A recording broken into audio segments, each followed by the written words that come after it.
आज के वचन को सुनिएगा बहुत ही अच्छे से, ध्यान से, और इस समय अपना ध्यान को वचन में लाइए। जब हम लोग इस जीवन को पार करके नए जीवन में जब हम लोग प्रवेश करेंगे, जब हम सभी लोग, आप में से एक एक लोग, आप में से एक एक लोग जब नए जीवन में जब आप प्रवेश करेंगे तो पता है क्या होगा?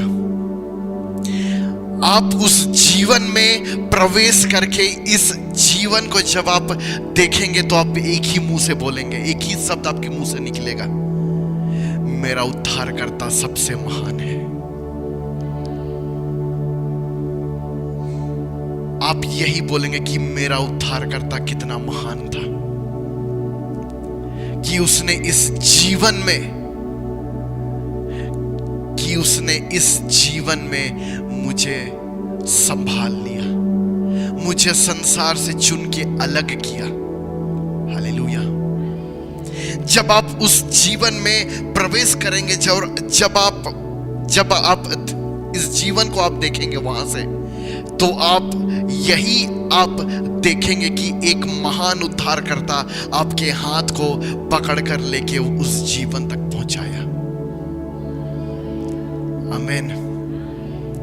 यही है हमारा महान उद्धारकर्ता, जो हमें हमारे हाथ को पकड़ के हमें संभालते हुए वो लेकर जा रहा है इस जीवन के पार।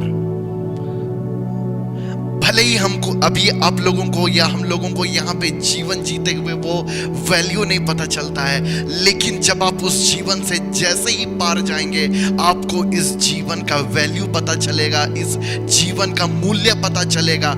और पता है क्या? और आपको उस महान उद्धारकर्ता का उद्धार पता चलेगा। आप समझ जाएंगे कि उस महान परमेश्वर का उद्धार कितना बड़ा है। कोई तो हालेलुया बोलिए, चुपचाप ना बैठिए, हालेलुया बोलिए। आमीन। जब आप उस जीवन के पार हो जाएंगे, तब आप इस चीज को देख पाएंगे कि मेरा उद्धारकर्ता कितना महान था। आमीन।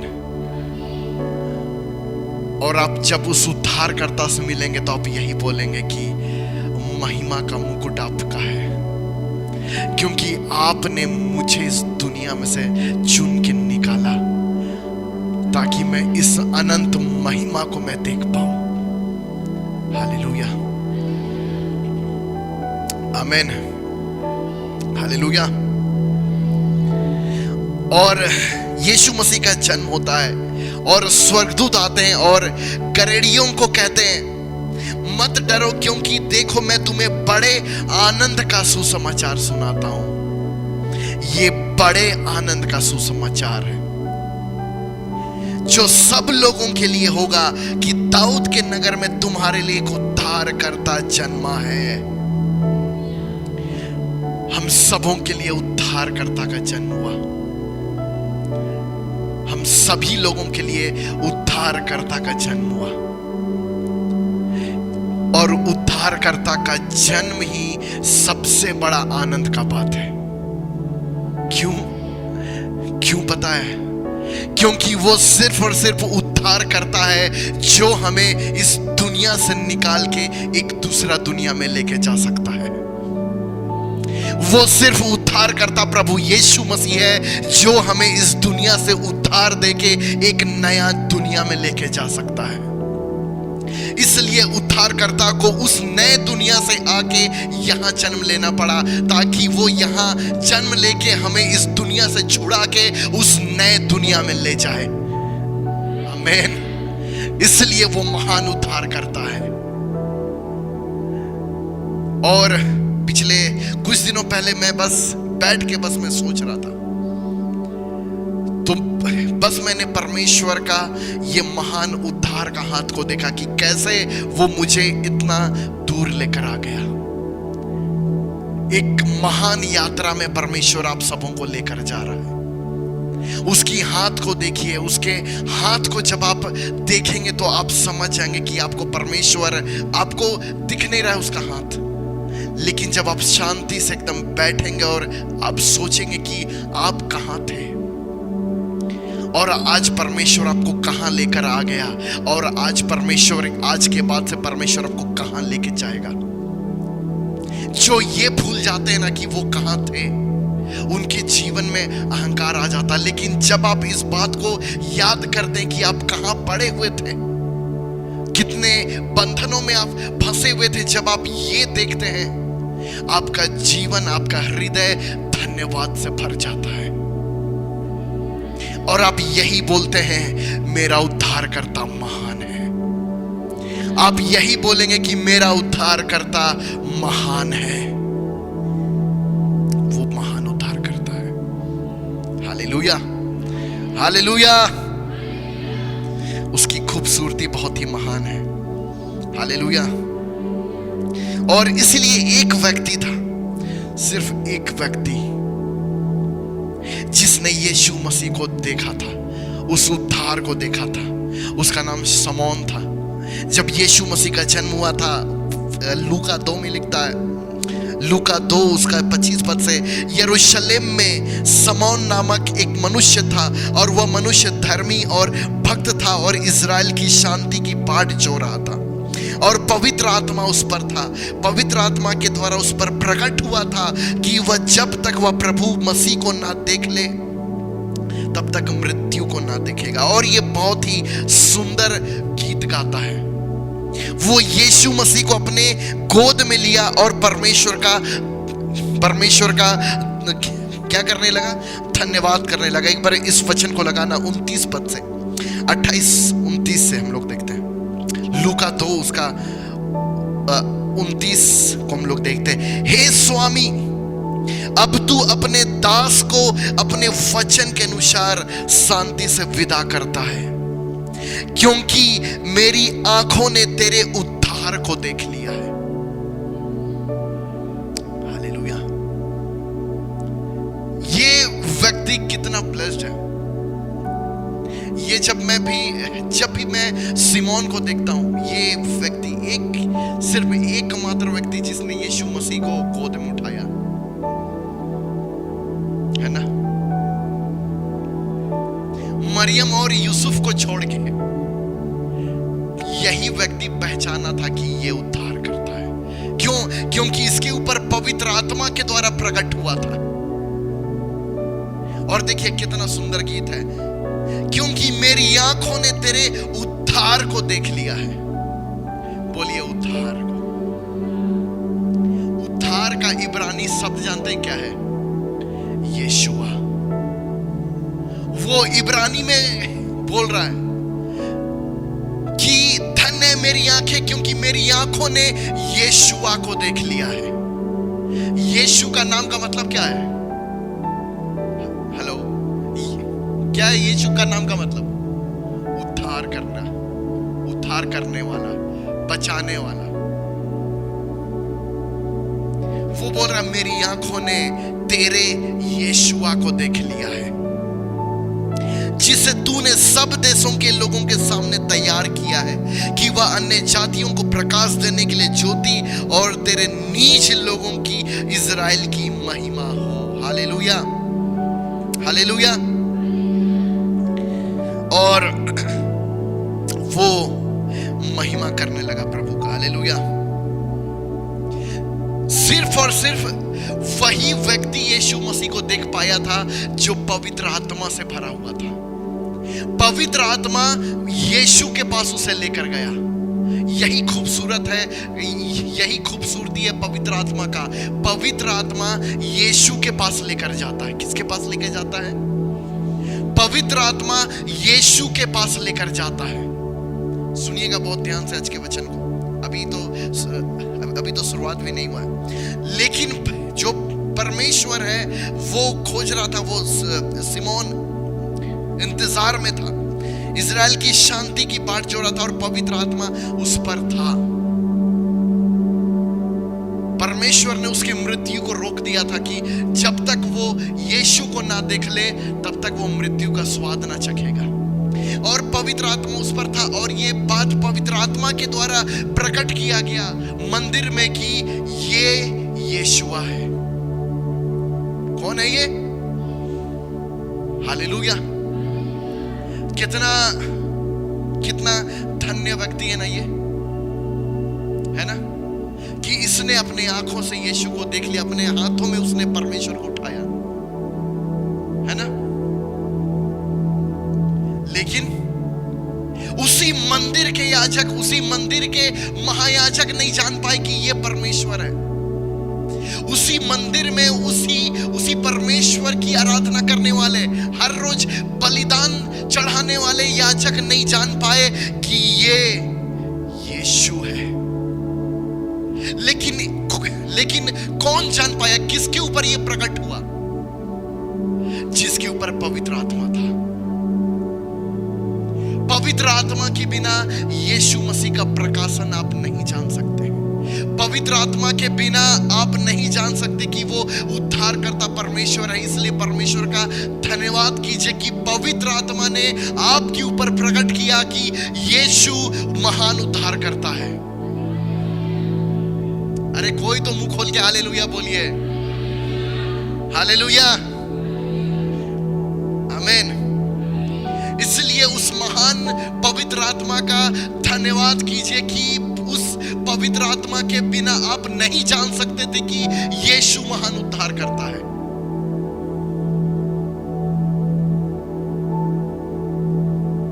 पवित्र आत्मा ने आपके ऊपर प्रकट किया जब आप यीशु को जानते भी नहीं थे, जब आप संसार की चीजों में फंसे हुए थे, तभी पवित्र आत्मा ने आपको चुन लिया था और वही पवित्र आत्मा आपको यीशु के पास लेकर आया। वही पवित्र आत्मा आपको यीशु के पास लेकर आया। कितना खूबसूरत है ये, है ना। पवित्र आत्मा ही यीशु मसीह का प्रकाशन है। पवित्र आत्मा यीशु मसीह को प्रकट करता है। बिना पवित्र आत्मा के आप नहीं जान सकते यीशु के बारे में। बिना पवित्र आत्मा के आप वचन को नहीं जान सकते। बिना पवित्र आत्मा के ये सिर्फ अक्षर के रूप में बस दिखेगा आपको। उस अक्षरों के पीछे का प्रकाशन सिर्फ और सिर्फ पवित्र आत्मा प्रकट करता है। सिर्फ और सिर्फ पवित्र आत्मा प्रकट करता है। समझ में आया? हालेलुया। कोई तो आमीन बोले। एक दो बहन लोग हैं केवल हालेलुया चिल्ला रहे हैं। Hallelujah, hallelujah. आप सिर्फ अक्षरों को देखते रह जाएंगे, लेकिन उन अक्षरों के पीछे का जो कहानी है, जो प्रकाशन है, जो ज्योति है, वो बिना पवित्र आत्मा के प्रकट नहीं होता है। और सोचिए हम लोग कितने धन्य लोग हैं। हम लोग खोज भी नहीं रहे थे सच्चे परमेश्वर को। हालेलुया। हम लोग उस सच्चे जीवित परमेश्वर को खोज भी नहीं रहे थे, लेकिन उस परमेश्वर ने हमें खोज लिया। आमीन, हालेलुया। और आज का जो थीम है उसे देखिए।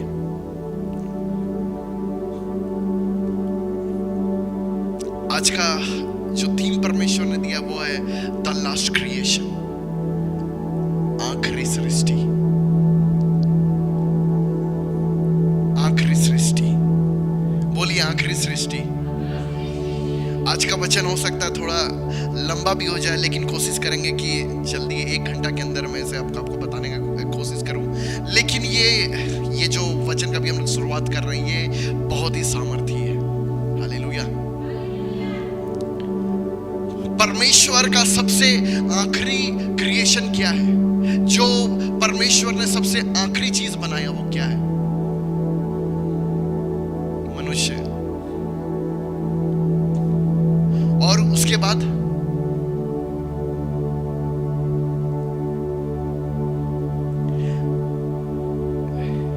सबसे आखिरी में स्त्री को बनाया, है ना। लेकिन उसके बाद क्या परमेश्वर ने कुछ बनाया? तब आप लोग अभी तक वो प्रकट नहीं हुआ। ये अभी भी गुप्त ज्ञान है। तो आज वही गुप्त ज्ञान को परमेश्वर प्रकट करना चाहता है। जो सबसे आखिरी सृष्टि पता है कौन है? हाँ, मसीह की कलीसिया, हम और आप हैं उसकी सबसे आखिरी सृष्टि। इसीलिए उसका वचन कहता है 2 कुरिन्थी 5:17 में कि अब हम कौन है? अब मसीह में हम नई सृष्टि है। यही उसकी नई रचना ही उसकी आखिरी सृष्टि है। हम और आप उसकी आखिरी सृष्टि है। अब सुनिए ध्यान से, ठीक है ना? वचन में जाने से पहले इधर सब लोग देखिए, सुनिए ध्यान से सुनिएगा। परमेश्वर ने सब कुछ को बनाया, सारा सृष्टि को बनाया। परमेश्वर ने मनुष्यों को बनाया, ठीक है ना? मनुष्यों को बनाया, लेकिन परमेश्वर ने मसीह यीशु के द्वारा और अपनी आत्मा के द्वारा मनुष्यों में ही से एक नई सृष्टि को बनाया। जिस प्रकार प्रभु यीशु मसीह 100% मनुष्य था कि नहीं, और यीशु मसीह 100% परमेश्वर है कि नहीं, उसी प्रकार हम सभी लोगों को परमेश्वर ने अपनी नई सृष्टि की। हमें परमेश्वर ने नया बनाया। हम लोग का जन्म मनुष्यों से तो हुआ, लेकिन उसी प्रकार उससे भी ज्यादा अनुपात में हमारा जन्म परमेश्वर से भी हुआ। और यही परमेश्वर की नई सृष्टि है, यही परमेश्वर की आखिरी सृष्टि है। इसलिए आप और कौन है? आप और हम कौन है? हम मनुष्य नहीं है, हम अब नई सृष्टि है। परमेश्वर की सबसे आखिरी सृष्टि हम और आप हैं। कोई तो आमीन बोलिए। हालेलुया। सुनकर मजा नहीं आया? हाँ, इसीलिए सब लोग चुप है। यदि ये बात अभी भी आपको समझ में नहीं आया तो कोई बात नहीं, लेकिन जब आप उस पिता के राज्य में जाएंगे तब आपको समझ में आएगा कि नई सृष्टि ही सिर्फ वहां है। जैसा प्रभु यीशु मसीह नई सृष्टि का प्रथम फल है।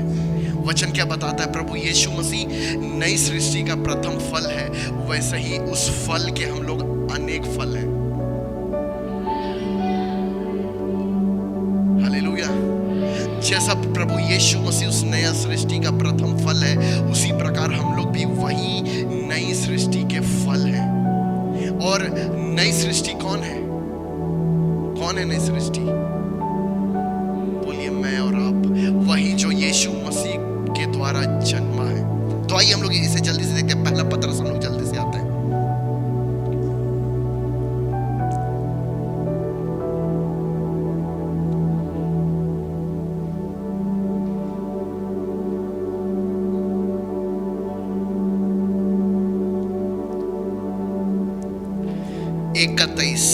पहला पत्रस 1:23।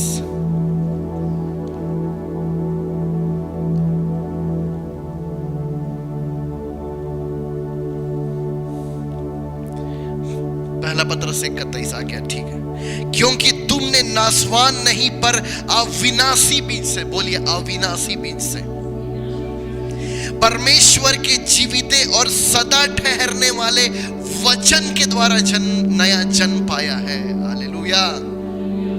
सभी लोग बोलिए, पढ़िए इस वचन को एक साथ पढ़िए सभी लोग। चलिए सभी लोग एक साथ पढ़िए। 1 2 3।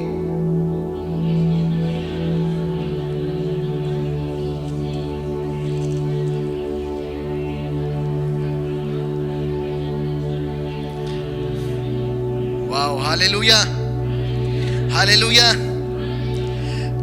क्योंकि हम सभी लोग तुमने नासवान नहीं पर अविनाशी बीज से, अविनाशी बीज से परमेश्वर के जीविते और सदा तक ठहरने वाले वचन के द्वारा नया जन्म पाया है। वाओ, आमीन। बोलिए नया जन्म पाया हूं मैंने नया जन्म पाया है। आमीन। इसका मतलब ये कि पहले तो आपका जन्म हुआ है, लेकिन अब नया जन्म हुआ है आपका। और जब नया जन्म हुआ तो अब आप नई सृष्टि हैं। आप पहले सृष्टि थे, लेकिन अब आप नई सृष्टि हो गए। और यही वो आखिरी चीज है जिसे परमेश्वर ने बनाया। इसका मतलब ये कि यूहन्ना 1:12 में लिखता है कि जितनों ने प्रभु यीशु मसीह को ग्रहण किया, जितनों ने प्रभु यीशु मसीह पर विश्वास किया, वे परमेश्वर से उत्पन्न हुए। और यही तो नई सृष्टि है। वे मनुष्यों से उत्पन्न नहीं हुए। आमीन, हालेलुया। इसका मतलब ये कि मनुष्य लोग तो हैं, लेकिन उसके बाद भी परमेश्वर ने एक नई सृष्टि को की, जो कि हम और आप हैं। हम उसकी नई सृष्टि हैं। हालेलुया। पता है कैसे? आदम की पसली से परमेश्वर ने किसको बनाया? किसको बनाया? उसका नाम क्या था? हवा को बनाया। और उसी प्रकार यीशु मसीह भी जब क्रूस में थे, तो यीशु मसीह के यहाँ पे भाला फूंका गया और वहां से क्या निकला? लहू और पानी निकला, जो ये दिखाता है कि परमेश्वर ने वहां से मसीह की दुल्हन को बनाया, मसीह की कलीसिया को वहां से निकाला। उसी प्रकार अब हम, जो कि यीशु मसीह पहला आदम था, पहला आदम का चिन्ह था यीशु मसीह, सॉरी, पहला आदम यीशु मसीह का चिन्ह था। पहला आदम यीशु मसीह का चिन्ह था, यीशु मसीह का वो छाया था। लेकिन यीशु मसीह दूसरा आदम और असली परमेश्वर का पुत्र था, और उसके द्वारा उसकी दुल्हन बनी, जो कि हम और आप हैं। हम हैं नई सृष्टि। इसलिए हमारा सोच, हमारा दिमाग, हमारा हर कुछ नया हो जाना चाहिए। कोई तो बोले आमीन, हालेलुया। इसलिए हम सभी लोग वो नहीं है जो आप पहले थे मसीह में आने से पहले। आइए हम लोग एक वचन जल्दी से देखते हैं, गलाती 2:20। फिर से हम लोग पतरस में आएंगे।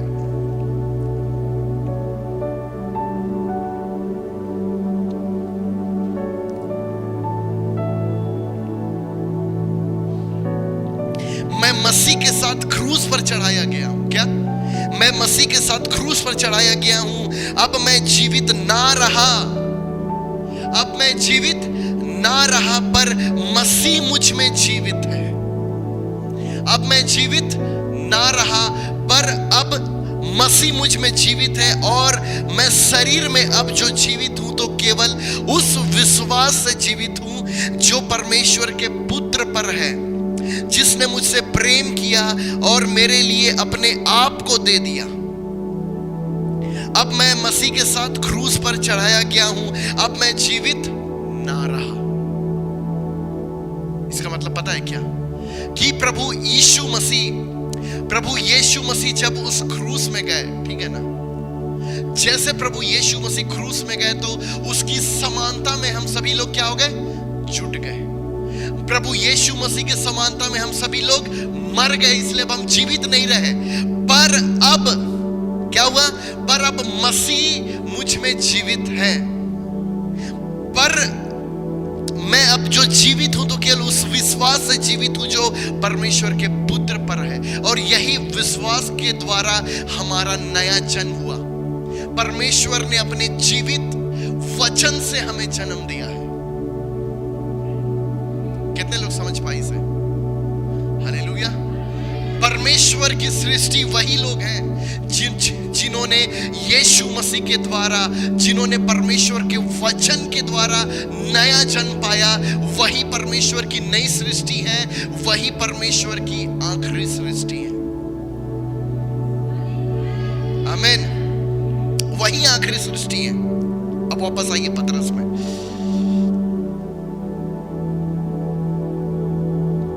कितने लोग इस चीज को समझ पाए?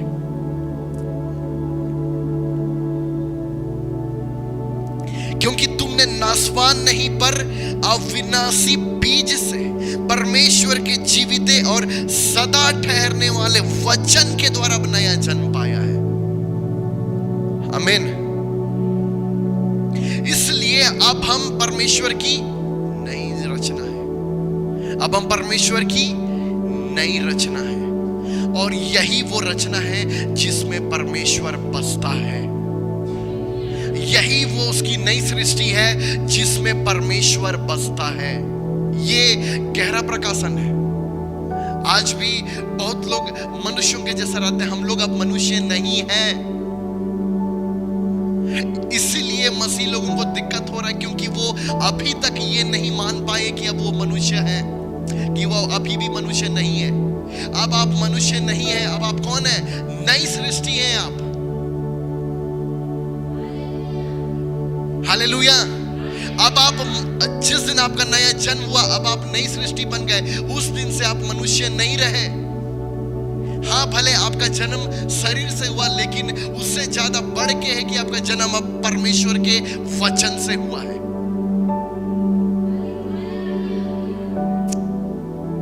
बहुत लोग समझ नहीं रहे, हमको लगता है। हालेलुया।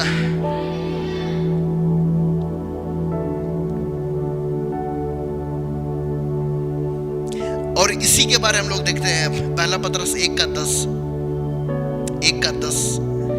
इसी उद्धार के विषय में उन भविष्यवक्ताओं ने बहुत खोजबीन और जांच पड़ताल की, यही चीज के बारे में कि हमारा नया जन्म होगा। इसी के बारे में, इसी उद्धार के विषय में उन भविष्यवक्ताओं ने बहुत खोजबीन की। कौन भविष्यवक्ताओं ने? पहले के भविष्यवक्ताओं ने, यीशु मसीह के आने से पहले वाले भविष्यवक्ताओं ने यही उद्धार के बारे खोजबीन की कि हमारा नया जन्म होगा, कि परमेश्वर की एक नई रचना उत्पन्न होगी, परमेश्वर एक नया सृष्टि करेगा जो कि हम और आप हैं। इसी के बारे में, इसी उद्धार के बारे में उन भविष्यवक्ताओं ने बहुत खोजबीन की थी और जांच पड़ताल की, जिन्होंने उस अनुग्रह के विषय में जो तुम पर होने को था भविष्यवाणी की थी। यही अनुग्रह के बारे उन्होंने जांच पड़ताल की, खोजबीन की और भविष्यवाणी की थी कि प्रभु यीशु मसीह के द्वारा परमेश्वर एक नया जाति को उत्पन्न करेगा। प्रभु यीशु मसीह के द्वारा परमेश्वर एक नई रचना को उत्पन्न करेगा जो उसकी वचन से उत्पन्न होगी, उसकी नई सृष्टि, और उसमें परमेश्वर चलेगा फिरेगा और उनमें परमेश्वर बसेगा। इसी के बारे योएल ने भी कहा कि अंत के समय में ऐसा होगा कि परमेश्वर का आत्मा सब मनुष्य पर उंडेलेगा, तुम्हारे बेटे बेटियां भविष्यवाणी करेंगे। किन पर उसका आत्मा उतरता है? पुत्रों पर उतरता है परमेश्वर का आत्मा। इसी के बारे उन भविष्यवक्ताओं ने बहुत खोजबीन की, जांच पड़ताल की, जिन्होंने उस अनुग्रह के विषय में जो तुम पर होने को था भविष्यवाणी की थी। उन्होंने इस बात की खोज की कि मसीह का आत्मा जो उनमें था और पहले ही से मसीह के दुखों की और उसके बाद होने वाली महिमा की गवाही देता था, वह कौन से और कैसे समय की ओर संकेत करता था। उन पर यह प्रकट किया गया कि वे अपनी नहीं वरन तुम्हारी सेवा के लिए ये बातें कहा करते थे।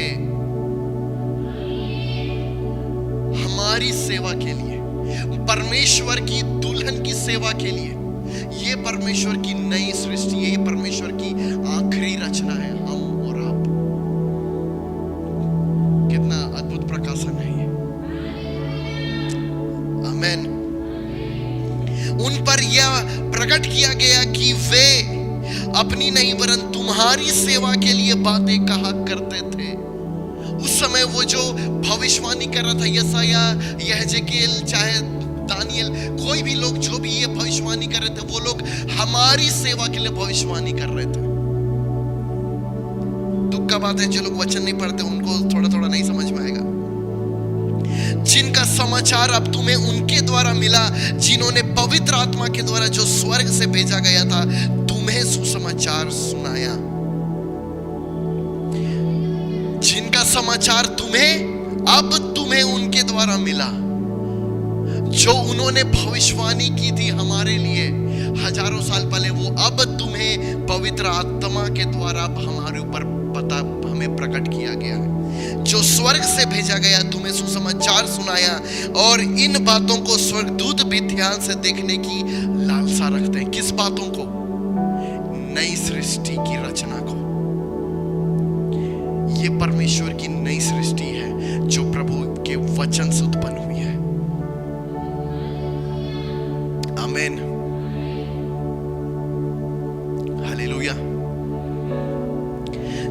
प्रकार प्रभु यीशु मसीह 100% मनुष्य हैं और 100% परमेश्वर हैं, उसी अनुरूप में हमारा भी जन्म हुआ।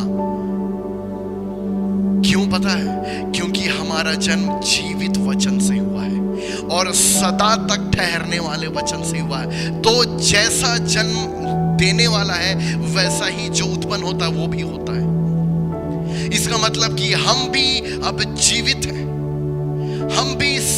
हम भी उस परमेश्वर के समान सदा तक बने रहेंगे, क्योंकि हमारा जन्म परमेश्वर के जीवित वचन से हुआ है।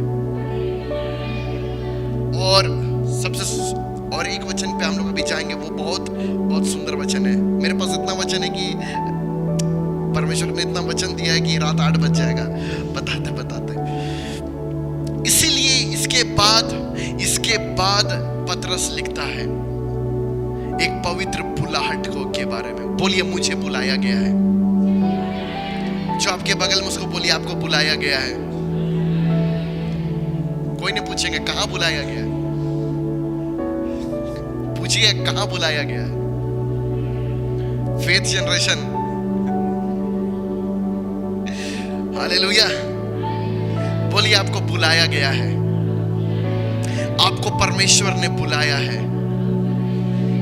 अब सुनिए ध्यान से, कहां बुलाया पता है? परमेश्वर ने आप में से एक एक को बुलाया है ताकि परमेश्वर अपनी नई सृष्टि के द्वारा अपने आप को प्रकट करे। परमेश्वर ने हमें बुलाया है, पवित्र आत्मा हमें लेकर आया है ताकि नई सृष्टि के द्वारा उसके सृष्टिकर्ता की महिमा हो। इसलिए परमेश्वर ने हमें बुलाया है एक पवित्र चाल चलने के लिए। इसलिए यहां पे वचन लिखता है कि पर जैसा तुम्हारा बुलाने वाला पवित्र है, हालेलुया, जैसा तुम्हारा बुलाने वाला पवित्र है, वैसे ही तुम भी अपने सारे चाल चलन में पवित्र बनो, क्योंकि वो बुलाया है, पवित्र परमेश्वर बुलाया है ताकि आपके द्वारा अपनी पवित्रता दिखा सके, ताकि परमेश्वर अपनी सृष्टि के द्वारा, अपनी नई सृष्टि के द्वारा परमेश्वर अपने आप को प्रकट कर सके। यीशु मसीह अपनी बुलाहट को पूरा करके चले गए कि नहीं? यीशु मसीह अपने बुलाहट को पूरा करके चले गए। अब उसी प्रकार परमेश्वर ने हमें भी बुलाया है ताकि जैसे परमेश्वर यीशु मसीह के द्वारा अपने आप को प्रकट किया, उसी प्रकार परमेश्वर आप में से एक एक जन के द्वारा भी सारी दुनिया को आपके द्वारा प्रकट करके दिखा दे। आमीन, हालेलुया। इसलिए आज्ञाकारी बालकों के समान अपनी अज्ञानता के समय की पुरानी अभिलाषाओं के सदृश ना बनो, क्योंकि अब तुम मनुष्य नहीं रहे। इसलिए अब जो तुम्हारा चाल चलन था तुम्हारे बाप दादा से उसे छोड़ दो, क्योंकि लिखा है पवित्र बनो क्योंकि मैं पवित्र हूं। क्यों यहां पे लिख रहा है पवित्र बनो क्योंकि मैं पवित्र हूं? क्योंकि हमारा जन्म पवित्र परमेश्वर से हुआ, और अगर हमारा जन्म पवित्र परमेश्वर से हुआ तो उसके फल भी, उससे जो जन्म हुए हैं वो भी पवित्र हैं। पवित्र बनो का सबसे आसान जो अनुवाद वो है अपने आप को अलग करो, अपने आप को अलग करो इस दुनिया के भ्रष्टाचार से, इस दुनिया का जो गंदगी है, इस दुनिया की जो बुराई है, उससे अपने आप को अलग करो। आमीन। ये यहाँ पे ये कोई आज्ञा नहीं है, ये हमारा बुलाहट ही है, यही है हमारा। ये कोई व्यवस्था नहीं है कि यदि आप पवित्र नहीं बने तो परमेश्वर आपको नरक में डालेगा। नहीं, पवित्र चाल चलन ही हमारा क्या है? बुलाहट है।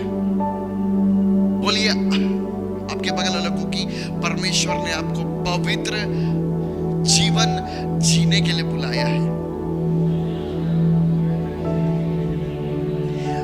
अपने सारे चाल चलन से हमें परमेश्वर की पवित्रता दिखानी है।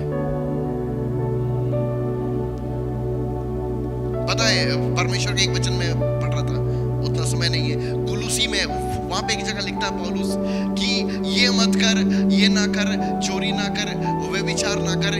ये कहने से आदमी कभी भी चोरी करना नहीं छोड़ देगा। ये मत कर, वो मत कर करने से आदमी कभी भी नहीं छोड़ सकता है वो काम करना। बोलता है पौलुस ये सब बातें बेकार है ऐसा बोलना। जब तक आपका नया जन्म नहीं हो जाए तब तक आप पवित्र जीवन जी नहीं सकते। और जब तक आपका किसी पवित्र परमेश्वर से जन्म ना हो तब तक आप पवित्र जीवन जी नहीं सकते। इसलिए ये मत कर, ये पाप मत कर, वो पाप मत कर कहना ये क्या है? बेकार है, बोलता पौलुस। ऐसा करने से कुछ फायदा नहीं है। एक व्यक्ति जो यीशु मसीह को नहीं जानते, एक संसारिक व्यक्ति को आप कभी भी पापों से आजाद नहीं, किसी भी बुरी बातों से, किसी भी बुरी पाप से वो आजाद नहीं हो सकता है जब तक कि उसका नया जन्म ना हो। क्यों? क्योंकि बचपन से आप देखिएगा, स्कूल से ही बच्चों को सिखाया जाता ना, ये मत कर, वो मत कर, लेकिन बच्चे बड़े होते वही सब करते हैं। क्योंकि उनका जन्म वैसा हुआ है, उनका जन्म ही पाप में हुआ है, उनका जन्म ही पाप से हुआ है। इसीलिए वो खुद बाय नेचर वो पाप करेंगे। तो इसीलिए परमेश्वर की जो नई सृष्टि है उसका जन्म किससे हुआ? उसका जन्म पवित्र परमेश्वर से हुआ है। और जो पवित्र परमेश्वर से जन्म है वो बाय नेचर वो पवित्रता का चाल चलेंगे।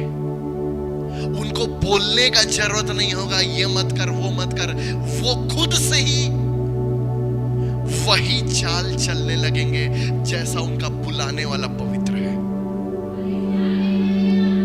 इसका यही है परमेश्वर का अनुग्रह। हालेलुया। किसी भी संसारिक व्यक्ति को जो पाप में पड़ा हुआ है, जो यीशु मसीह को जानता नहीं, वो कभी भी बिना यीशु के अपने पापों से आजाद नहीं हो सकता जब तक कि उसका नया जन्म ना हो जाए। और किससे जन्म? पवित्र परमेश्वर से जिसका जन्म हुआ वो खुद पवित्रता का काम करेगा। लेकिन क्यों वो काम नहीं दिखता उनके जीवन में? क्योंकि उनके जो नई सृष्टि के जो परमेश्वर के बच्चे हैं वो लोग वचन के ऊपर मनन नहीं करते। वचन से आप दूर भागेंगे तो परमेश्वर के जैसा आप नहीं बन पाएंगे। वचन के साथ समय नहीं बिताइएगा तो आप उन पापों से कभी निकल नहीं पाएंगे।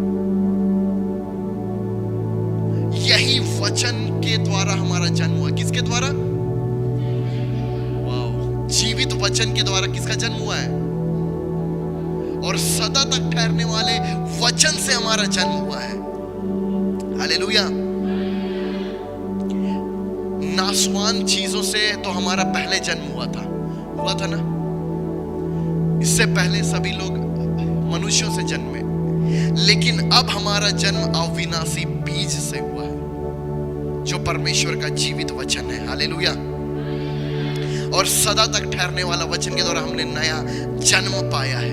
इसीलिए यही वचन है जिसके द्वारा आपका जन्म हुआ है, वही आपको परमेश्वर के जैसा पवित्र चाल चलन बना सकता है। वही आपको पवित्र चाल चलन दे सकता है।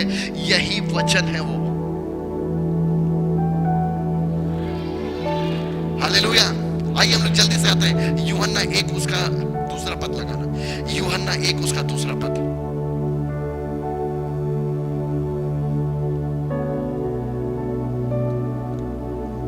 कितने लोग इन बातों को समझ पा रहे हैं? यूहन्ना 1 का 2 सभी लोग पढ़िए क्या लिखता है।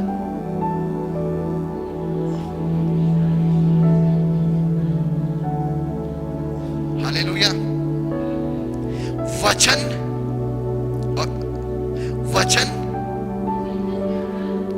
हालेलुया।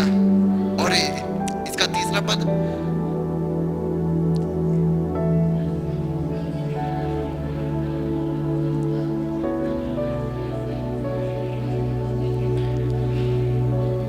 हालेलुया। इसका पहला पद को भी, पहला पद लगाना और उसको कर देना हाईलाइट। वचन परमेश्वर था। वचन क्या था? सभी लोग बोलिए, वचन परमेश्वर था। वचन परमेश्वर था। इसका मतलब पता है क्या? कि यदि आदि में परमेश्वर, यदि आदि में वचन यदि परमेश्वर था, तो वो आज भी वचन परमेश्वर है। आज भी वचन परमेश्वर है। इसका मतलब पता है क्या? कि हमें आज भी इस वचन को परमेश्वर के जैसा देखना है। सिर्फ और सिर्फ परमेश्वर का डेफिनेशन सिर्फ वचन को दिया गया बाइबल में। सिर्फ वचन के बारे ये कहा गया कि वचन परमेश्वर है। सिर्फ और सिर्फ वचन के बारे बाइबल ये बोलती है कि वचन परमेश्वर था। यदि वचन परमेश्वर था तो आज भी वचन परमेश्वर है। पता है, ये अक्षर दिख रहा है आपको, अक्षर दिख रहा है ना ये, लेकिन इसी के पीछे वचन है। अक्षर के नीचे वचन रहता है। हालेलुया। ऊपर से आप देखिएगा तो अक्षर दिखता है, अल्फाबेट दिखता है, लेकिन जिस दिन आप पवित्र आत्मा का आंख से आप देखने लगे तो अक्षर के नीचे आपको वचन दिखने लगेगा। हालेलुया। वो सिर्फ पवित्र आत्मा है जो आपको अक्षर को हटा के वचन दिखा सकता है। बहुत सारे लोगों ने ये बाइबल पढ़ा, उनको बस ये अक्षर बस दिखा, अक्षर ज्ञान हो गया उनको, लेकिन उनको वचन नहीं दिखा। और वही वचन से हमारा जन्म हुआ है। यदि वचन परमेश्वर है तो वचन में परमेश्वर का सामर्थ्य है कि नहीं? वचन में चंगाई का सामर्थ्य है कि नहीं? वचन में परमेश्वर का धन है कि नहीं? और यदि वचन परमेश्वर है तो वचन में परमेश्वर का जीवन है कि नहीं? आपको परमेश्वर ने वो सब दे दिया अपने वचन में, कि मेरे बच्चे मुझे खोजते ना रहे पहाड़ से पहाड़ चढ़ के। इसलिए परमेश्वर ने हर घर में अपने पोस्टमैन के द्वारा अपना वचन भिजवा दिया। लो, चंगाई खोजने के लिए तुम्हें पहाड़ चढ़ने की जरूरत नहीं है। छुटकारा और उद्धार खोजने के लिए तुम्हें कहीं नदी में डुबकी मारने की जरूरत नहीं है। Hallelujah, hallelujah. यदि वचन परमेश्वर है तो वचन परमेश्वर का सामर्थ्य भी है। यदि वचन परमेश्वर है तो वचन में परमेश्वर का धन भी है। यदि वचन परमेश्वर है तो वचन में आपकी सारी समस्याओं का समाधान भी है। हालेलुया। कितना सुंदर है ना हमारा परमेश्वर। हमारे लिए सब कुछ आसान कर दिया ना, कि मेरे बच्चे दर दर की ठोकरें ना खाएं। इसलिए परमेश्वर पोस्टमैन पवित्र आत्मा के द्वारा हर घर में वचन पहुंचा दिया। और पता है मसीह लोग क्या कर रहे हैं? उनके बच्चे जो हमें वचन से मिल सकता है वो हम लोग बाहर खोज रहे हैं, सोना और चांदी लगा के, है ना? अभी जल्दी इसके बाद हम लोग जाएंगे उस कहानी में। सोना और चांदी से हम लोग वो खोज रहे हैं जो परमेश्वर ने अपने बेटे अपने वचन के द्वारा दे दिया है।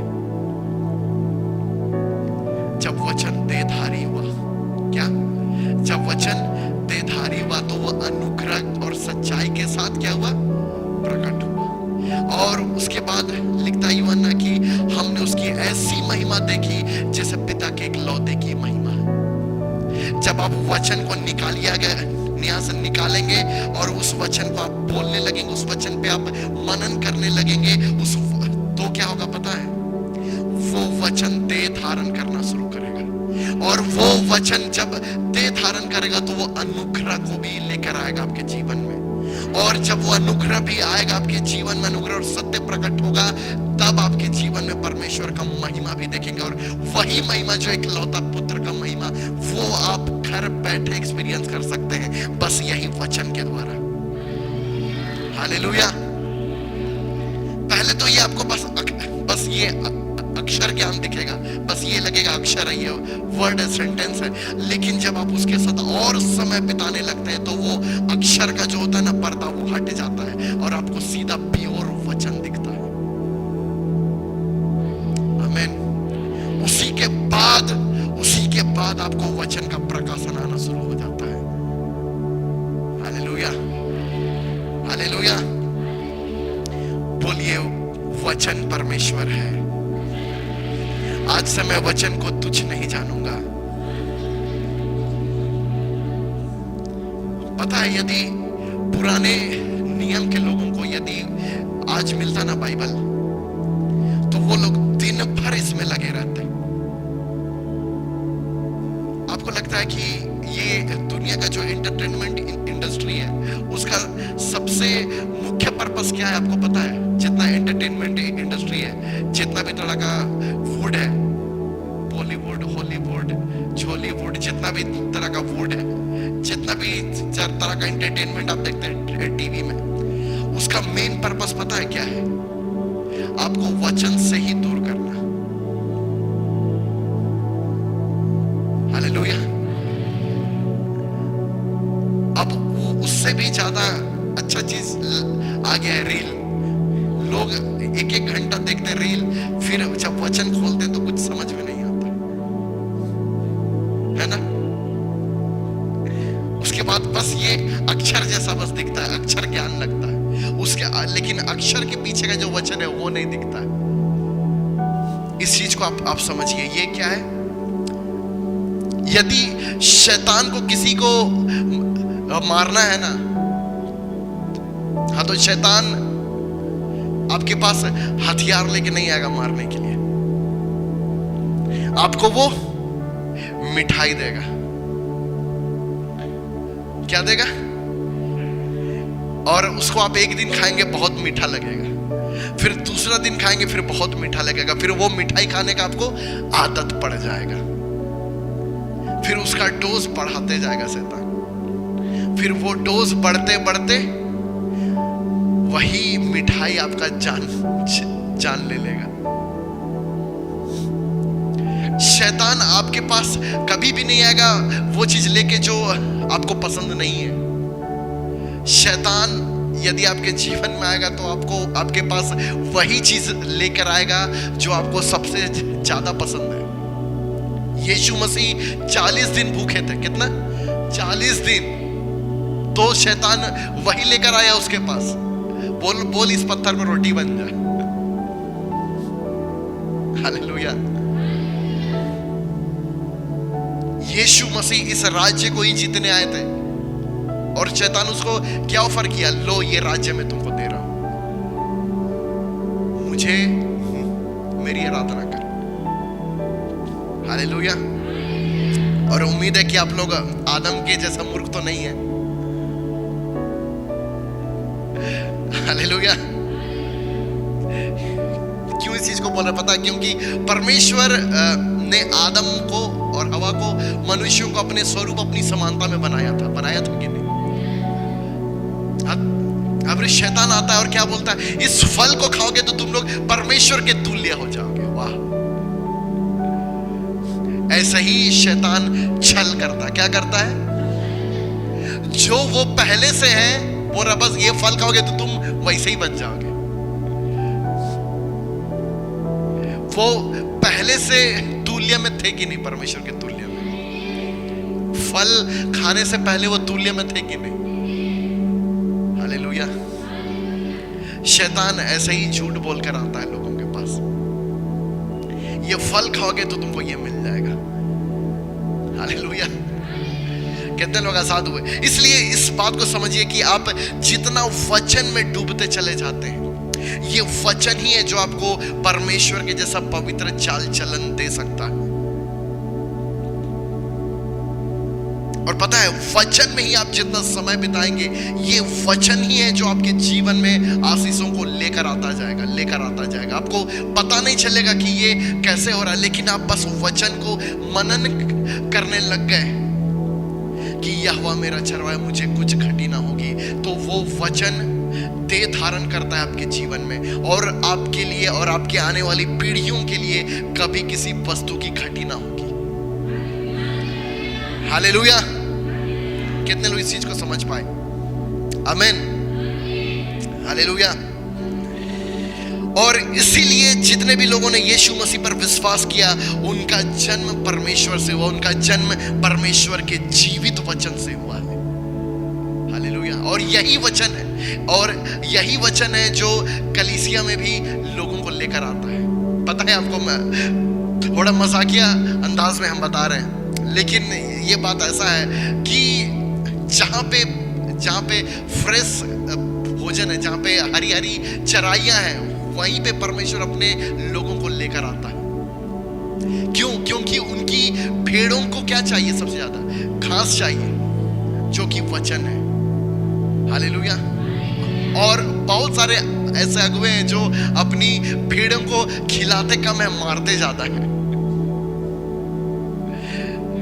है ना?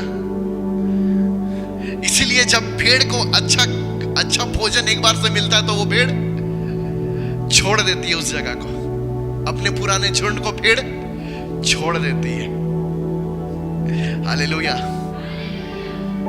और कई सारी ऐसी भेड़ें हैं जो ज्यादा मार खाने के कारण झुंड छोड़ के भाग गई। ऐसे लोग यीशु मसीह का काम बढ़ा देते हैं, फिर यीशु मसीह से भेड़ों को खोज कर लाते हैं और ऐसे झुंड में लेकर आते हैं जहां बढ़िया खाना मिलता है। हालेलुया।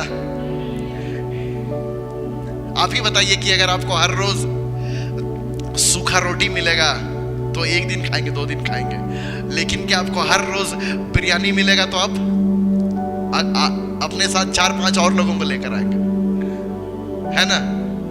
जो लोग सूखा रोटी खाते हैं, आप उनको भी लेके आएंगे कि चलो हमारे यहाँ बिरयानी मिलता है। तो सूखा रोटी खाने वाला भी बोलेगा ठीक है, बिरयानी मिलता है, ठीक है, तो हम अपना पूरा परिवार को लेकर आएंगे बिरयानी खिलाने। हालेलुया। और ऐसा ही होता है जहां पे वचन का प्रकाशन है, जहां पे वचन का ताजा भोजन है, वहां परमेश्वर अपनी भेड़ को खुद लेकर आता है। आमीन। हम लोग भी जब यहाँ कलीसिया शुरू किए तो हम लोग कुछ मेहनत नहीं किए, लोग खुद से आने लग गए। बस परमेश्वर ने यही चीज सिखाया कि उन्हें ताजा भोजन दे। बस मेरा वही काम है, जाना है परमेश्वर के पास, और परमेश्वर के पास जो ताजा भोजन है वो लेना है और आप लोग को देना है। हालेलुया। और उम्मीद है कि आप लोग को मजा आता है भोजन, तो अपने दोस्तों को भी लेकर आइए, ये भोजन सबके लिए है। हालेलुया। तो आइए, अब भोजन खत्म नहीं हुआ, अभी भी बहुत है भोजन। तो आइए हम लोग एक बार आते हैं, अब्राहम का थोड़ा सा कहानी देखते हैं जल्दी से, वहां भी परमेश्वर में कुछ सिखाना चाहता है। उसके बाद हम लोग एक बहुत ही महत्वपूर्ण कहानी जल्दी से आते हैं, उत्पत्ति 15 में। उत्पत्ति 15 से हम लोग एक छोटा सा चीज को बहुत जल्दी सीखते हैं।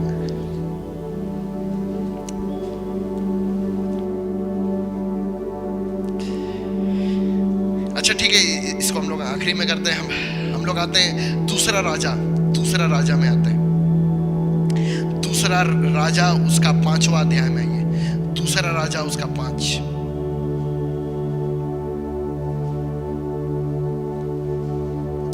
यहाँ पे एक व्यक्ति है, कोढ़ी है, नमान कोढ़ी। कितने लोग नाम सुने नमान कोढ़ी का? हालेलुया।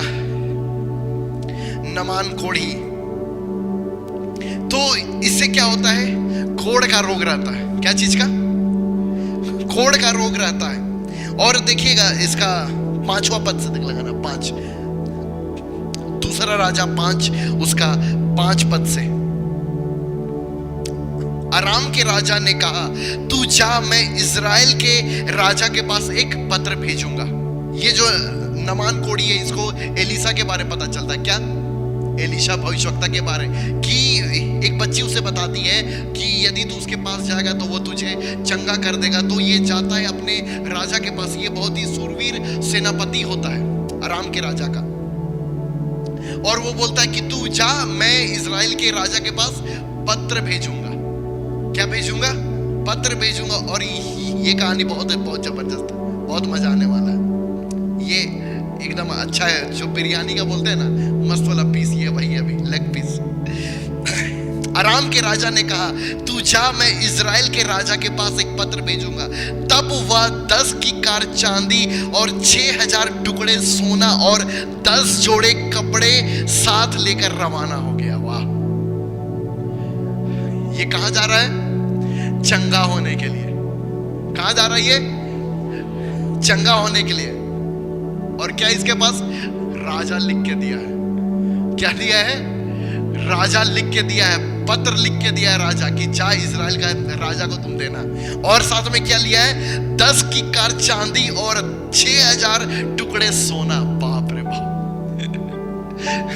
और 10 जोड़े कपड़े साथ लेकर रवाना हो गया। 10 जोड़े कपड़े भी लिया, एकदम चमकदार कपड़ा। सोचिए, 6000 टुकड़ा सोना भी है। अगर वो आता झारखंड तो पूरा झारखंड खरीद लेता, इतना सोना है उसके पास। और वह इजराइल के पास वह पत्र ले गया जिसमें यह लिखा था कि जब यह पत्र तुझे मिले तब जानना कि मैंने नमान को, अपने एक कर्मचारी को तेरे पास इसलिए भेजा है कि तू उसका कोढ़ दूर कर दे। यह पत्र पढ़ने पर इजराइल के राजा ने अपने वस्त्र फाड़े और बोला, क्या मैं मारने वाला और जिलाने वाला परमेश्वर हूं?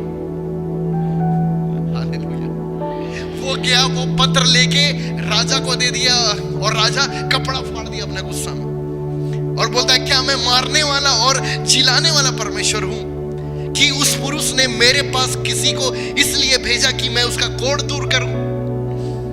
सोच विचार तो करो, वह मुझसे झगड़े का कारण ढूंढता होगा। वो जो था अराम का राजा, वो एक शक्तिशाली राजा था। और जब वो पत्र लेकर गया इजराइल के राजा के पास, तो इजराइल का राजा सोचा ये युद्ध का बहाना से आ रहा है कि मैं इसे चंगा मैं कर ना पाऊं और राजा और वहां का सेना आ जाए हमसे युद्ध करने के लिए। यह सुनकर कि इजराइल के राजा ने अपने वस्त्र फाड़े हैं, परमेश्वर के भक्त एलिसा ने राजा के पास कहला भेजा, तूने क्यों अपने वस्त्र फाड़े? अब वह मेरे पास आए तब जान लेगा कि इजराइल में एक भविष्यवक्ता है। हालेलुया! उसे मेरे पास भेज और वह जान लेगा कि इजराइल में एक भविष्यवक्ता है। आज जानने का जरूरत है कि आज लोगों को यह बताने का जरूरत है कि परमेश्वर अपने भविष्यवक्ताओं को रखा है। हालेलुया! इजराइल में एक भविष्यवक्ता। तब नमान घोड़ों और रथों समेत एलिसा के द्वार पर आकर खड़ा हुआ। सोचिए, नमान पूरा अपना ये लेके चला है, पूरा फौज लेके, पूरा कारवां लेके चला है। तब एलिसा ने एक दूत से उसके पास किया, कहला भेजा, तू जाकर यरदन में 7 बार डुबकी मार, तब तेरा शरीर ज्यों का त्यों हो जाएगा और तू शुद्ध हो जाएगा। वाह! हालेलुया बोलिए। ये है परमेश्वर के भविष्यवक्ताओं का एटीट्यूड। एक बहुत बड़ा सेनापति आया है, राजा का लिखा हुआ पत्र भी है उसके पास, सोना का चांदी का बोरी भर भर के आया है। लेकिन एलिशा खुद आया मिलने। ओ आइए सर, बोला एलिशा। अपना एक नौकर को भेज दिया, जाके बोल दो उसे कि यरदन में जाकर 7 बार डुबकी मारे, तब तेरा शरीर ज्यों का त्यों हो जाएगा, फिर तुम चला जाना घर। यदि आज ऐसा बड़ा व्यक्ति कलीसिया आ जाए तो लोग एकदम वेलकम करेंगे, पूरा नगड़ा मांदर ढोल के साथ सबसे आगे बैठाएंगे, स्टेज भी बुलाएंगे उसको। लेकिन एलीशा इससे मिलने गया। ये है परमेश्वर के भविष्यवक्ताओं का अधिकार। सबसे पहले ये किसके पास गया? राजा के पास गया। इसी से हम लोग देखेंगे क्यों राजा के पास। उसके बाद आगे लिखता है, परंतु नामान क्रोधित हो यह कहता हुआ चला गया कि मैंने तो सोचा था कि अवश्य वह मेरे पास बाहर आएगा। क्या वो नामान क्या हो गया? क्रोधित हो गया कि मैंने तो सोचा था कि वो क्या आएगा, वो मेरे पास बाहर आएगा और खड़ा होकर अपने परमेश्वर यहोवा से प्रार्थना करके कोढ़ के स्थान पर अपना हाथ फेर कर कोढ़ को दूर करेगा। ये गया था ले हैंड करवाने के लिए।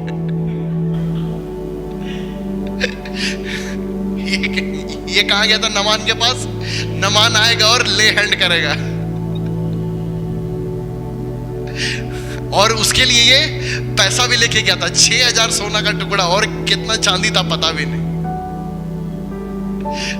कि नामान की एलीशा आएगा और खड़े होकर परमेश्वर ले हैंड करके प्रार्थना करेगा, तब मैं स्वस्थ हो जाऊंगा। क्यों? क्योंकि जब आज सुबह जब मैं इस वचन को परमेश्वर ने मुझे दिया, हाँ, तो मुझे परमेश्वर ने यही बात बताया कि चंगाई लोग खरीदना चाहते हैं। नामान के जैसे लोग हैं आज, नामान के जैसे लोग आज मसीह लोग बन गए हैं। हालेलुया। नामान के जैसे लोग बन चुके हैं आज मसीह लोग, जो लोग ले हैंड के लिए 50,000, 60,000, 70,000 तक खर्च कर देते हैं। आप लोगों को बताना नहीं चाहिए, कैमरा भी ऑन है, लेकिन नहीं बता सकते हैं। कुछ लोग बोले थे अभी, जो बड़ा मीटिंग हो रहा था, कुछ लोग बोले कि बहुत सारे लोग हमें मिले, बोले कि हम 1 लाख देंगे, हमको सबसे आगे बैठाइएगा वहां। हम इतना पैसा देंगे, बस हमको एक बार उनसे प्रार्थना करवा दीजिएगा। वो हल्का फुल्का पैसा नहीं, लाखों का पैसा। हालेलुया। आज बहुत सारे लोग ऐसे ही बन चुके हैं, नामान के जैसा। लेकिन एलीशा ने क्या दिया? वचन दिया। बोलिए, वचन दिया। वचन दिया। क्या दिया? वचन दिया कि तू जाकर यरदन में 7 बार डुबकी मार और तू चंगा हो जाएगा, बस। और वो क्रोधित हो गया कि वो एलीशा भविष्यवक्ता ले हैंड करने नहीं आ रहा मेरे पास, वो मेरे गांव में जब तक हाथ रख के नहीं प्रार्थना करेगा तब तक मैं ठीक नहीं होऊंगा, वो बोल रहा है। इसलिए वो क्या हो गया? क्रोधित होकर वो चला गया, हक करके चला गया। लिखा है वचन, देखिए, परंतु नामान क्रोधित हो यह कहता हुआ चला गया। हालेलुया। क्या दमिश्क की अबाना और परपर नदियां इजराइल के सब जलाशयों से उत्तम नहीं? क्या मैं उनमें स्नान करके शुद्ध नहीं हो सकता हूं? बोल रहा कि मेरा देश में इससे अच्छा नदी है। अगर मुझे डुबकी मारना है तो मैं जाऊंगा अपने देश, वहां की अच्छी अच्छी नदियों में डुबकी मार के शुद्ध हो जाऊंगा। इतना गंदा नदी में डुबकी मारने का हमको जरूरत क्या है? क्या मैं उनमें स्नान करके शुद्ध नहीं हो सकता हूं? इसलिए वह क्रोध से भरा हुआ लौट कर चला गया।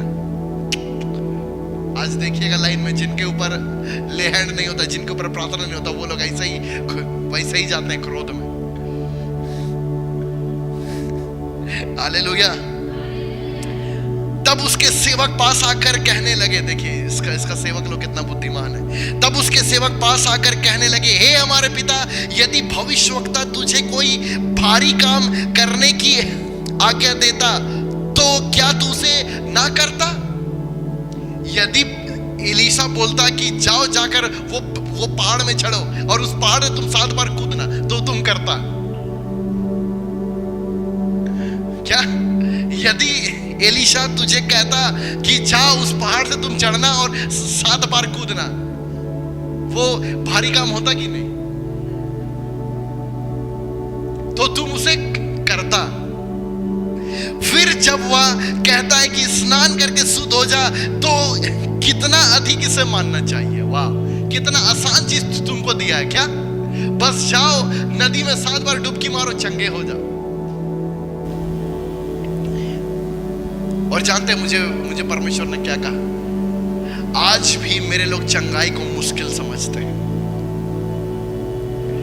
लोग चंगाई पाना को क्या समझते हैं? मुश्किल समझते हैं। लोग सोचते हैं कि चंगाई पाना बहुत मुश्किल है, बहुत कठिन चीज है ये चंगाई पाना परमेश्वर से। इसलिए नापान सोना और चांदी भर भर के निकला कि चंगाई खरीद लेंगे। क्या? एलीसा को खरीद लेंगे। एलीसा उसको अपॉइंटमेंट भी नहीं दिया।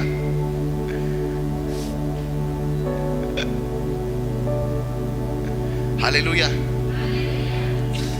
इसलिए हम भी बहुत कम जगह अब जाते हैं प्रार्थना करने। लोग बुलाते हैं, लेकिन बहुत ही कम जगह अब हम जाते हैं प्रार्थना करने के लिए, क्योंकि चंगाई कहां था? नामान का चंगाई वचन को मानने में था।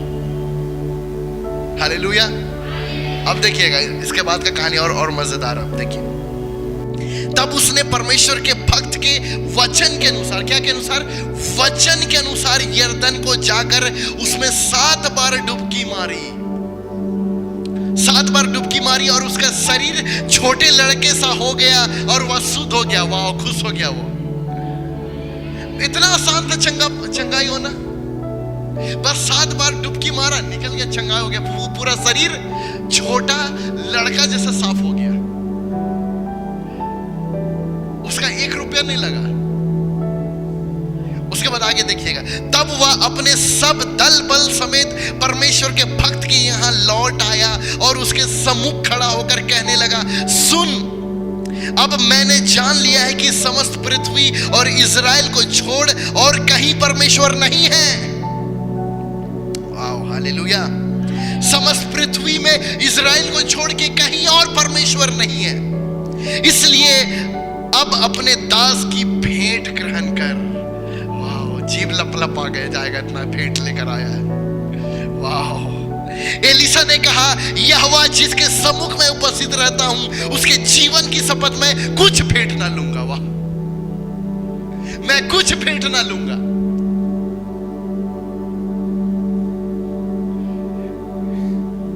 तेरा 1 टुकड़ा चांदी भी मैं ना लूंगा, तेरा 1 टुकड़ा सोना भी मैं ना लूंगा। यहोवा परमेश्वर जिसके सम्मुख में उपस्थित रहता हूं, उसके जीवन की शपथ में कुछ भेंट ना लूंगा।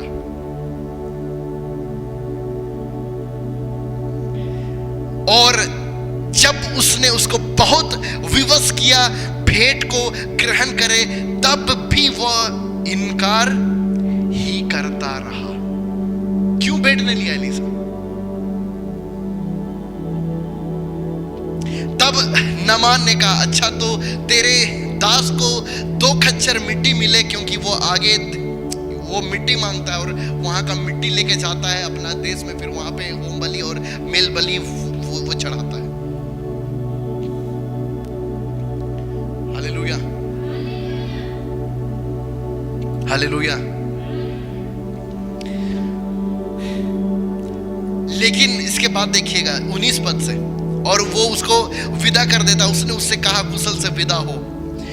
वह उसके यहां से थोड़ी दूर चला गया था कि परमेश्वर के भक्त एलीसा का सेवक गेहजी सोचने लगा। देखिए, गेहजी सोचने लगा कि मेरे स्वामी ने तो उस अरामी नामान को ऐसे ही छोड़ दिया, बिना पैसे लिए छोड़ दिया। ऐसे ही छोड़ दिया है कि जो वह ले आया था उसको उसमें ना लिया, परंतु यहोवा के जीवन की शपथ में उसके पीछे दौड़कर उससे कुछ ना कुछ ले लूंगा। और ये दौड़ के जाता है और उसका संपत्ति लेके आता है ना। 2 जवान जाता है, चांदी और एक किक्कार चांदी और 2 जोड़े वस्त्र दे, और वो खुशी से निकाल लेता। ओ लो, मैं तो चंगा हो गया। वो खुशी से निकाल के देता है, चांदी सोना सब कुछ वो देता है। और जब वो वापस पहुंचता है तो क्या बोलता है पता है? इस कारण से नामान का कोढ़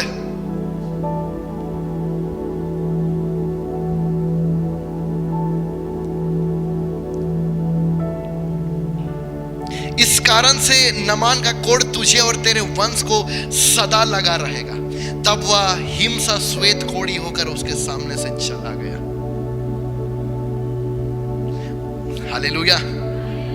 तो आइए इस कहानी को थोड़ा और अच्छे से देखते हैं। हालेलुया। कितने लोगों को मजा आ रहा है? मजा आ रहा है भोजन? हालेलुया। थोड़ा सा लंबा हो रहा है लेकिन बस 5-10 मिनट और रुकिए। ये देखिएगा गेहजी क्या किया, जाके मांग रहा है धन। लेकिन उससे पहले एलीशा ने क्यों एक टुकड़ा चांदी भी नहीं लिया, एक टुकड़ा कपड़ा भी नहीं लिया? क्यों नहीं लिया? कभी सोचे? भर भर के लाया वो देने के लिए। हालेलुया। क्यों नहीं दिया? क्यों नहीं लिया? वो सबसे पहला चीज जानते वो क्यों नहीं लिया? हाँ, क्योंकि छोटा कभी भी बड़े से नहीं, सोचिए बड़ा वाला जो बड़ा है वो कभी भी जो अधिकार में छोटा है उससे आशीष नहीं पाता है। और वो भविष्यवक्ता है। क्या है वो? और वो एक सेनापति है। किसका अधिकार ज्यादा बड़ा है? परमेश्वर के भविष्यवक्ता का अधिकार, जो मैंने पहले ही बताया था आप लोगों को। एक छोटा व्यक्ति एक बड़े को कुछ दे सकता है क्या? हाँ, ये अधिकार के खिलाफ है कि छोटा बड़े को दे।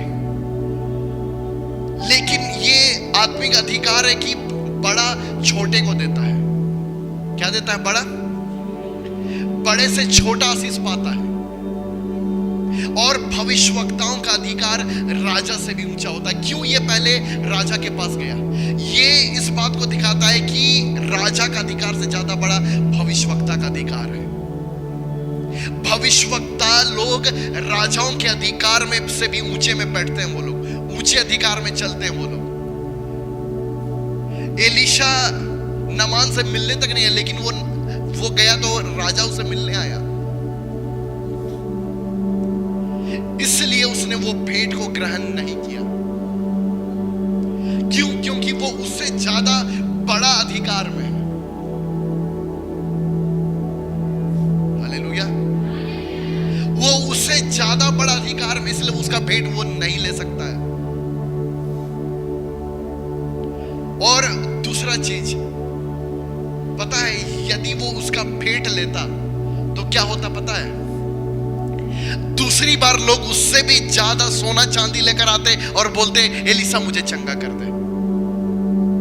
जो परमेश्वर ने मुझे सिखाया वो ये है कि परमेश्वर का चंगाई सोने और चांदी से नहीं है। हम लोग जल्दी से लगाना पहला पतरस 1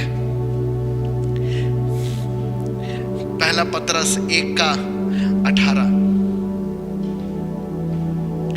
पहला पतरस 1:18 जल्दी से लगाना।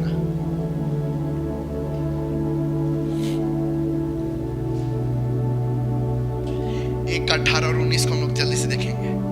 क्योंकि तुम जानते हो कि तुम्हारा निकम्मा चाल चलन जो बाप दादों से चला आता है उससे तुम्हारा छुटकारा चांदी सोने अर्थात नाशवान वस्तु से नहीं हुआ।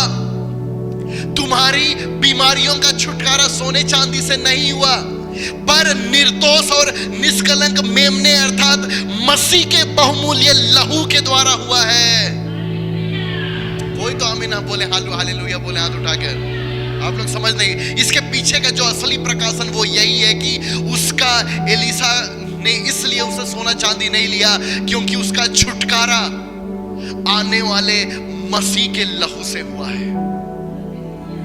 क्योंकि मसीह का लहू सोने चांदी बहुमूल्य जितने भी ऐसे रत्न हैं उससे भी ज्यादा बढ़ के है प्रभु यीशु मसीह का लहू।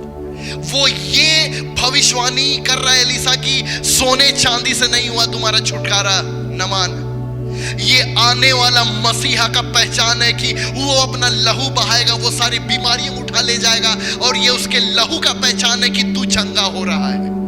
ये तेरे सोने और चांदियों से नहीं है, ये चंगाई तेरे सोने और चांदी से नहीं है एलीशा।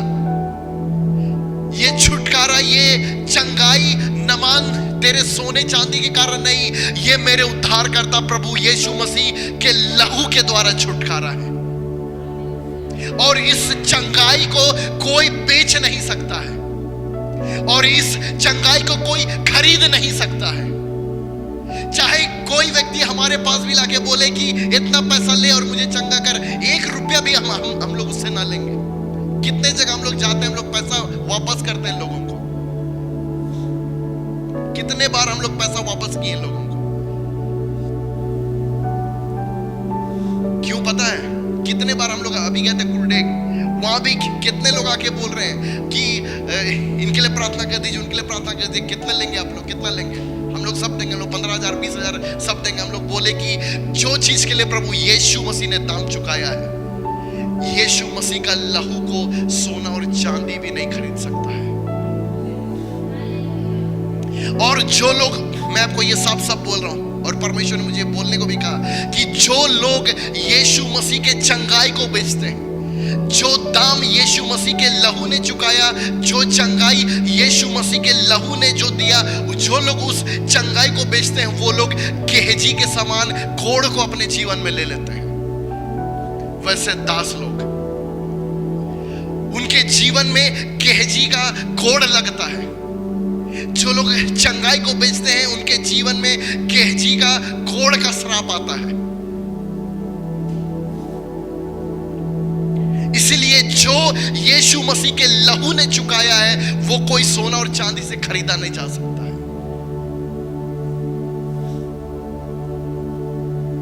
हालेलुया। यदि एलीशा उसका सोना चांदी लेता तो वो क्या बन जाता पता है? बाबा बन जाता एलीशा।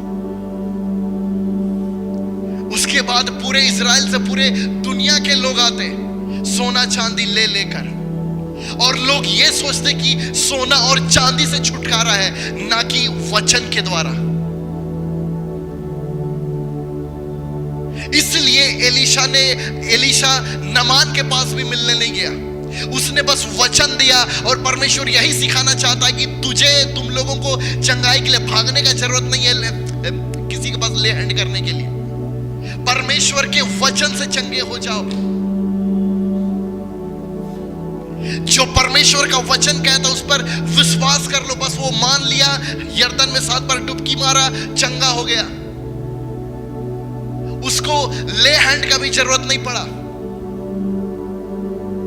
आज इस बात को आप यहां नहीं, लेकिन देखिएगा गांव गांव में लोग 15-15 हजार 20-20 हजार दे रहे हैं, और गेहजी जैसे लोग भी आ चुके हैं जो लोग ओपन पैसा मांगते हैं कि आपके लिए विशेष ले हैंड प्रेयर होगा, दीजिए 15,000 जमा कीजिए इधर, 20,000 जमा कीजिए इधर।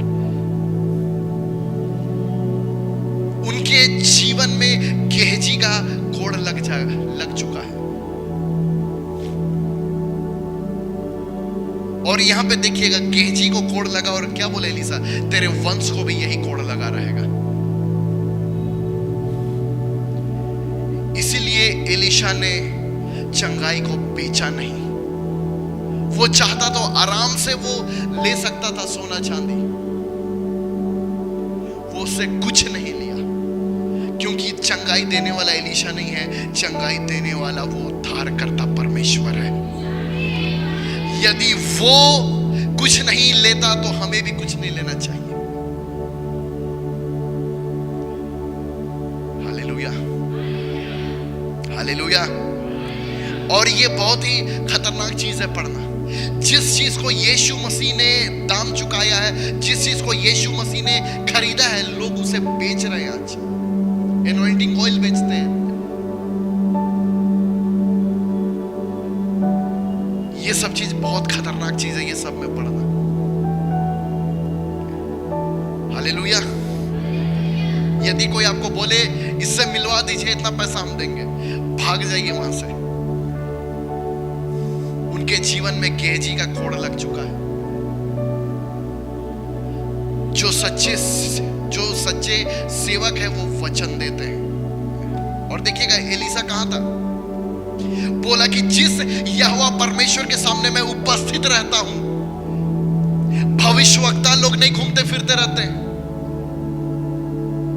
और भविष्य जो भी होते हैं भविष्यवक्ता लोग, वो लोग नहीं घूमते फिरते रहते हैं। कभी यहां जाएंगे, वहां जाएंगे, इसका घर उसका घर।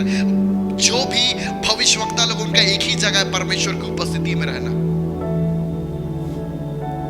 एलीसा परमेश्वर की उपस्थिति में और बोल रहा है कि जाकर उसे बोल दे कि यरदन में 7 बार डुबकी मार। वचन परमेश्वर दे दिया उसके द्वारा। और यहाँ पे वो भी लिखता है कि जैसा परमेश्वर का वचन था, वो वचन मान कर डुबकी मारा और वो चंगा हो गया। उसी प्रकार परमेश्वर का वचन भी आ चुका है कि प्रभु यीशु मसीह के लहू ने हमें आजाद कर दिया है। हमारा छुटकारा प्रभु यीशु मसीह के लहू से हुआ है, ना कि किसी के सोना और चांदी से नहीं। हालेलुया। और वो छुटकारा, वो चंगाई को, वो चाहे गरीब हो चाहे अमीर हो, किसी को 1 रुपया चुकाने का जरूरत नहीं है अपनी चंगाई के लिए। क्यों? क्योंकि प्रभु यीशु मसीह का लहू ने वो दाम चुकाया है। सोना और चांदी से यदि चंगाई होता तो आज अमीर लोग नहीं मरते, राजा नहीं मरते। और आज पता है, नमान के जैसा मानसिकता है लोगों का। कुछ करना पड़ेगा, कुछ देना पड़ेगा, तब चंगे होंगे। आज इसीलिए लोग चंगे नहीं हो पा रहे, क्योंकि उन्हें लगता है कि परमेश्वर के लिए उन्हें कुछ करना पड़ेगा, परमेश्वर को कुछ देना पड़ेगा, तब वो चंगाई आएगा। कितना आसानी से चंगा हुआ कि नहीं नमान। और जब मैं इस चीज को पढ़ रहा था तो मुझे पवित्र आत्मा ने बताया कि यीशु मसीह का तुम स्टोरी उठा के आप देख लीजिए। यीशु मसीह का पूरा स्टोरी आप देख लीजिए कि जहां भी यीशु मसीह ने किसी को चंगा किया, सब बिल्कुल आसानी से चंगा हुए हैं। किसी को मुश्किल हुआ था चंगा होने में। और यही मानसिकता के कारण लोग चंगे नहीं हो पाते हैं। वे सोचते हैं कि बहुत मुश्किल है यीशु से चंगाई लेना, सबसे आसान है यीशु से चंगाई लेना। एक अंधा व्यक्ति था, सुना यीशु मसीह आ रहा है, पुकारने लगा, हे यीशु मुझ पर दया कर। बस यीशु उसका बात सुना, बुलाया, बोल तू क्या चाहता है? देखना चाहता हूं। बोला देखने लग गया। कितना आसान है, बोलिए बहुत आसान है परमेश्वर से चंगाई लेना। बहुत आसान है परमेश्वर से चंगाई लेना। लेकिन ये उनके लिए मुश्किल है जो लोग चंगाई खरीदना चाहते हैं।